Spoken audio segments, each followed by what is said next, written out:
का 1 मिनट के लिए हम अपने साथियों को, जिनको हमने पहलगाम में खो दिया क्योंकि वो हमला हिंदुस्तानियत पे था, 1 मिनट सब अगर अपनी जगह से खड़े हो जाए।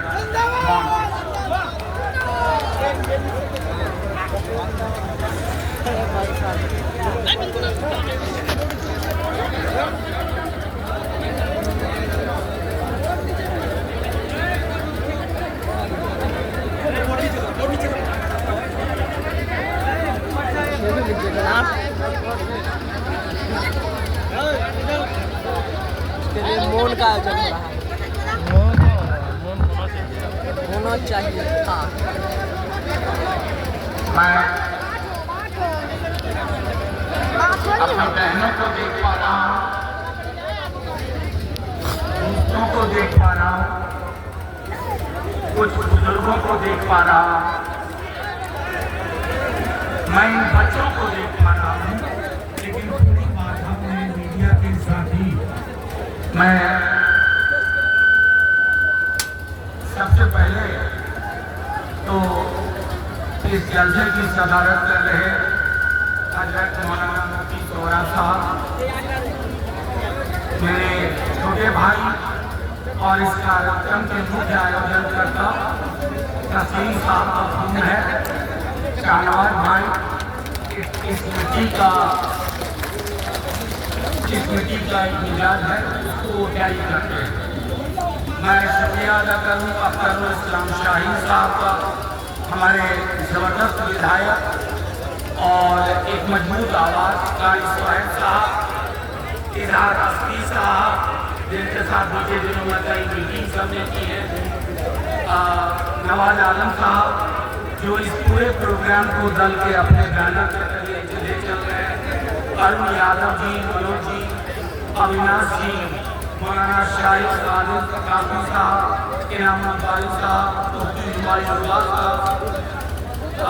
मैं एक चीज़ कहूँगा कि जिन भी साथियों का नाम मैं नहीं ले पाया, मैं तहे दिल से माफ़ी चाहता हूँ, क्योंकि सबका मैं नाम ले पाऊँ, लेकिन ये वक्त नाम लेने का सिर्फ नहीं है, ये वक्त हाथ से हाथ जोड़ के रहने का। साथियों, मैं आप वहाँ एक बच्चा है पीले कुर्ते में, 1 मिनट को पीछे आपके एक बच्चा पीले कुर्ते में, मैं सिर्फ किसको कौन सा मुल्क लेके जाना है, किसको या इन देशों को, हमारे साथियों को मैं बार बार मैंने किशनगंज में भी कहा, मौलाना आजाद का करार था इस देश के साथ, हमें वही देश चाहिए, वही देश जीतेंगे।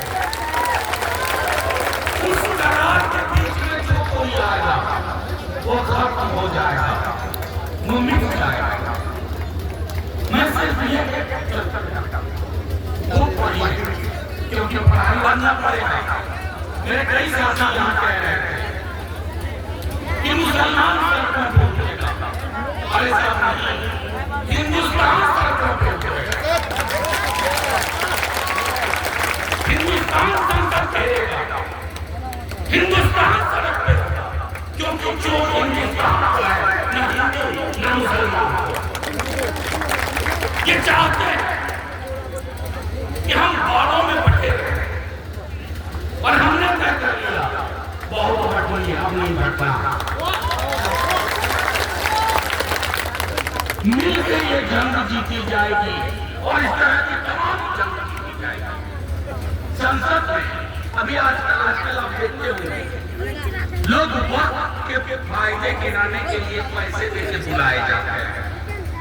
अरे भाई इतनी बढ़िया चीज थी तो पैसा देते क्यों बुलाने में, लोग खुद ही फायदा गिनवा देते थे। ऐसे ही किसान आंदोलन के दौरान किसान कानून के बारे में कहते थे, अरे किसानों की भलाई के लिए, भाई जिनकी भलाई के लिए है उन्हीं का भला नहीं हो रहा, न जाने तुम कौन सा भला करने की कोशिश कर रहे हो।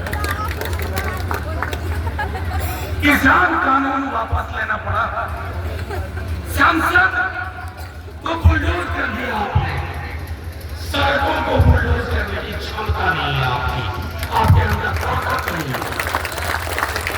जब सड़कें रोशन होती हैं तो बड़ी बड़ी सरकारों को झुका के रख देती है। जब सड़कें रोशन होती हैं ताकत को ताबूत में डाल देती है। जब सड़कें रोशन होती हैं तो मुल्क फिजा में खुशबू बिखेर देती है, भाईचारे का, मोहब्बत का। और इसलिए मेरे तमाम भाइयों ने कहा, साथियों ने कहा, बहनों ने आपसे खास तौर पर कहता हूं, शाहीन बाग की लड़ाई को आप लोगों ने किया, आप आगे आइए। ये झूठ फैला रहे हैं कि मुसलमानों का मसला है, नहीं। वक्त के अस्पताल में क्या सिर्फ मुसलमानों का इलाज होता है? 95% हिंदुओं का इलाज होता है। वक्त के स्कूल कॉलेज में क्या सिर्फ वो पढ़ते पढ़ाते मुसलमान नहीं, हिंदू। आप किसी भी बोर्ड को देख लीजिए, ये नफरत की आग है, ये नफरत की आग है। और ये नफरत की आग को आप लोगों ने सक्सेसफुल नहीं होने दिया। आप हाथ जोड़े, आपका मंच इसमें सब है, इसमें सब है। काश्मीर साहब है, शाहबाद है, इलाहा रसूल साहब है, तारीख है, तो अब यहाँ से समझ गए ये मंच हिंदुस्तान और इसको भी जनता को बुझाने की कोशिश करने वाला। हम ये अहद करें कि हम अपनी मोहब्बत की ताकत से मरते दम तक लड़ेंगे। सबका शामिल होगा अगर जरूरत पड़ेगी, पसीना सबका शामिल होगा अगर जरूरत पड़ेगी। खून और पसीने का मजहब पता नहीं करता, पसीने और खून का मजहब पता करना बहुत मुश्किल है। इसलिए हिंदुस्तान का असली पता क्या है ये आपको पता नहीं है मेरे सदर साहब। हिंदुस्तान का असली पता है मेरी मोहब्बत, जो कि किशनगंज कटिहार, इसको बचा कर सदन में जब हम लोग हुए खड़े, मैंने बार बार कही इस बात को दोहरा देता हूं, ये सियासी मामला है ही, ये सियासी झंडों से नहीं लड़ी जाएगी। सियासी झंडे पीछे होंगे, हिंदुस्तान का झंडा आगे होगा, हिंदुस्तान की आवाम आगे होगी। मेरी माँ, बहन, भाई, दोस्त, मेरे बच्चे, इनको क्या पता क्या हो रहा है इनके साथ, इस मुल्क को क्या बनाने की कोशिश हो रही है। अरे सिर्फ के नहीं हो पड़ोस में क्या कर लिया उन्होंने अपने आप को, उसी रास्ते पर तुम चलना चाहते हो जिस पर नेहरू आजाद हमें बचा के ले आया। तुमको जाना होगा, हम ना जा रहे हैं। हम इस मुल्क को, इसकी तामीर को, इसके तसव्वुर को बचाने के लिए हम कदम तक लड़ेंगे। और वो लड़ाई अगड़ा पिछड़ा दलित मुसलमान मिलकर लड़ेंगे। अक्सरियत और अकलियत मिलकर हिंदुस्तानियत होती है। अक्सरियत के बिना अकलियत नहीं, अकलियत के बिना अक्सरियत नहीं की होती। मैंने किशनगंज की सभा में बात कही और आपके समक्ष फिर कह रहा है, मैंने सदन में भी कहा कि ये देश विचित्र है। क्या तो खुद भाई दुनिया में कि हम मंदिर में बस मंदिर में रहते वहां आराम हो रही है। हम लोग को आदत है हिंदुओं को मुसलमानों को देखने की। अगर कोई हमारा मुसलमान भाई बहन पूरे एक हफ्ता किसी हिंदू को न देखे तो उसको मन में लगता कहीं कुछ हो तो नहीं गया, कहीं कोई परेशानी तो नहीं।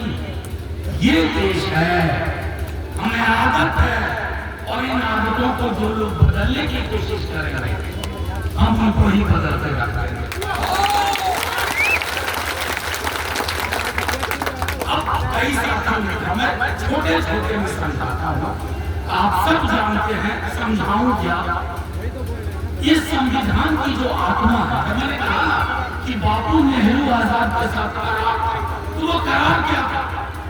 वो करार था कि सब बराबर है, तुम इसमें गैर बराबरी है, कुछ लोग बराबर है, कुछ लोग ज्यादा ये तराजू नहीं चलता है आईन में, दस्तूर में तराजू नहीं चलता है। तुमने आर्टिकल 25 को लेके कहा, 26 को, वो क्या है कि हर धर्म को यह अधिकार है वो अपने मसले, अपने मामला कैसे आगे ले जाता है, कैसे उसकी व्यवस्था करता है। तुम उसमें घुस गए, सुप्रीम कोर्ट ने फटकार लगाई, पूछ लिया, और मैंने सदन में भी कहा था कि अगर तुम वक्त में ऐसा कर रहे हो तो क्या मंदिर गुरुद्वारे सब जगह करने को उतना क्रांतिकारी बना लो, देश को सेक्युलरिज्म की धारा है वहां चुटकी लंबी चुटकी सुप्रीम कोर्ट ने खड़ी की थी। लेकिन कई मसले अभी हैं, 4-5 मसलों के मन में सर्वोच्च न्यायालय ने अपनी बात रखी, लेकिन कुछ मसले हैं जैसे इस सिलसिले ने बता दिया कि 5 साल मुसलमान होना चाहिए, 5 साल। भैया कोई एम्प्लॉयमेंट एक्सचेंज मिल जाता बताऊंगा कि मेरे मुसलमान होने का 5 साल पूरा हो गया। क्या उस मिट्टी से पूछोगे जहां मैं सजदा करता हूँ? क्या उस मस्जिद से पूछोगे जहां मैं 5 वक्त की नमाज पढ़ता हूँ? कैसे सिलसिले हो, कैसे पता करना? अब उसको कानून के अंदर आपने डाला एक लिमिटेशन है, 12 बरस का वक्त की जमीन किसी के कब्जे में है, इस के माध्यम से वो कब्जा करके बैठ जाएगा। इसका पहला फायदा किसको होगा? हिंदुस्तान के उस मशहूर आवाम को जिसने प्राइवेट चिड़ियाघर बना रखा है और यकीन खाने पे अपना दौलत खाना बनाया हुआ, उसको फायदा होगा। वक्त की जमीन है, तो ये चीजें समझनी है। इसको कभी हमको नहीं कहना कि मुसलमान, ये हिंदू मुसलमान की दोस्ती पे हमला है, आपके हाथ पकड़ने पे हमला है, हाथ छूटना चाहिए, हाथ पकड़ के ये लड़ाई की जाए। और इसलिए मैंने देखा राष्ट्रीय अध्यक्ष, मैंने कहा बीमार हर पल बना कर रहे थे, अब क्या हुआ, वोटिंग में क्या हुआ। और जैसे ही हार गए, राज्यसभा में कम नंबर से आए, हमें हमारे हिसाब से ज्यादा वोट मिले, लेकिन फिर भी हार गए। उन्होंने कहा सर्वोच्च न्यायालय, ठीक उसी क्षण तेजस्वी जी का कम आया कि हम आपको सर्वोच्च न्यायालय जाना चाहिए, और उन्होंने प्रेस कॉन्फ्रेंस की और कहा कि नवंबर में सरकार बनेगी तो ये कहा जाएगा डस्टबिन में, कूड़ेदान में ये कानून जाएगा। उसकी सही तरह कूड़े कचरे के बीच ही है, कूड़े कचरे के बीच में जाकर के आप उसको रखें। एक आखिरी चीज कहना कहूंगा आप सबों से, इस मिट्टी का मैं बार बार कहता हूं, हिंदू मुसलमान सिख ईसाई सब पे कर्ज है, और इस मिट्टी पे आपका कर्ज है। ये हम दो कर्ज लेने देने वालों के बीच में, यानी हमारे और हमारी मिट्टी के बीच में, इसमें कोई सुदखोर महाजन आकर के आग लगाने की कोशिश करे, सावधान रहिए। कई रहनुमा आएंगे इसी दौर में अलग अलग रंग के झंडे लेकर के, आपको तिरंगा देखना है, अपनी पहचान देखनी है, और इन बच्चों का मुस्तकबिल देखना है। और वो जो देश, वो जो करार था, मौलाना आजाद, जवाहरलाल नेहरू, गांधी और आईन के माध्यम से बाबा साहब भीमराव अम्बेडकर, उस करार को बचा के रखेंगे किसी भी कीमत पर। बस यही गुजारिश करूंगा। एक अगर आप लोगों की इजाजत हो तो ये